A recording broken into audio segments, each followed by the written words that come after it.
আসসালামু আলাইকুম। আজ 10ই মুহররম, পবিত্র আশুরা। আরবি আশারা শব্দ থেকে এসেছে, যার অর্থ 10। সারা বিশ্বের মুসলিমরা এই দিনটিকে দুভাবে উদযাপন করে থাকে। সুন্নি মুসলিমরা নামাজ, রোজা, তাসবিহ, তাহলিলের মাধ্যমে এবং শিয়া মুসলিমরা শোক, মাতম, তাজরিয়ার মাধ্যমে। এ দিনটি ইসলামের ইতিহাসে বহু গুরুত্বপূর্ণ ঘটনার সাক্ষী। মানব সভ্যতার শুরু হজরত আদম আলাইহিসসালাম থেকে শুরু করে কারবালার ময়দানে ইমাম হুসাইন রাদিয়াল্লাহু তাআলা আনহুর শাহাদাত পর্যন্ত।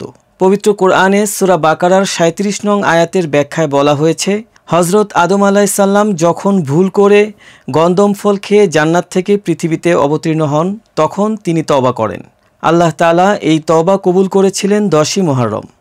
তাফসিরে ইবনে কাসিরের ব্যাখ্যায় বলা হয়, অতঃপর আদম তার প্রতিপালকের কাছ থেকে কিছু শব্দ গ্রহণ করলেন, তারপর তিনি তার তওবা কবুল করলেন।